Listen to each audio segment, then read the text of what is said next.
జగన్ హయాంలో కీలకంగా పనిచేసిన మహిళా అధికారిపై వైసీపీ నేత భూమన కరుణాకర్ రెడ్డి తీవ్ర స్థాయిలో ధ్వజమెత్తారు. అవినీతిలో ఆమె అనకొండ అని ఆరోపించారు. తిరుపతిలో టీడీఆర్ బాండ్లకు సంబంధించి తనపై వచ్చిన ఆరోపణలకు ఆమె కారణమని చెప్పారు. భూముల్ని కొల్లగొట్టి కోట్లు కూడబెట్టిన ఆమె అభినవ రజియా సుల్తానా అని మండిపడ్డారు.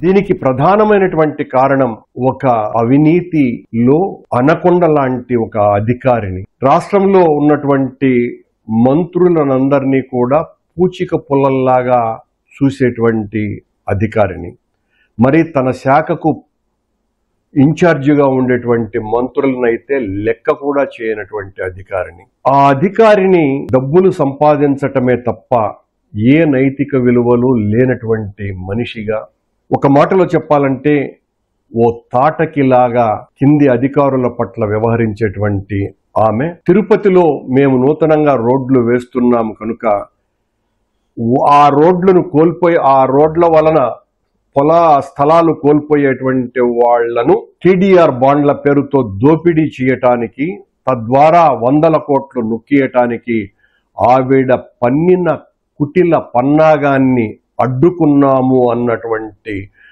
దుగ్ధతో, కోపంతో ఆవిడ 2,000 కోట్ల రూపాయలు అవినీతి జరిగిందేనని ఆ రోజు నుంచి ఈ రోజు వరకు కూడా మా మీద ఎంత ప్రచారం చేశారో అందరికీ కూడా తెలుసు.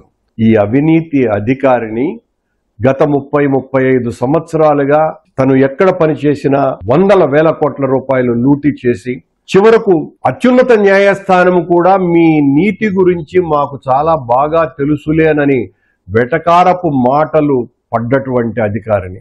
ఓ పూతనకు ఏమాత్రమూ తక్కువ కాదు, లంకిణి కంటే కూడా చాలా విపరీతమైనటువంటి చేష్టలు ఉన్నటువంటిది. రోజు 1,50,000 రూపాయలకు పైన విలువ చేసేటువంటి చీరలు ధరిస్తూ 50 లక్షల రూపాయల కంటే విలువైనటువంటి విగ్గులు ఆవిడకు దాదాపు 11 ఉన్నాయి. రోజు ఆ విగ్గులు ఒక్కొక్క రోజు ఒక్కొక్క విగ్గు ధరిస్తూ ఆవిడ దర్శనమిస్తూ ఉంటారు ఆఫీసులో. ఆవిడ అసలు భూమినే కొల్లగొట్టింది అన్నటువంటి పేరు కూడా గాంచినటువంటి వ్యక్తి.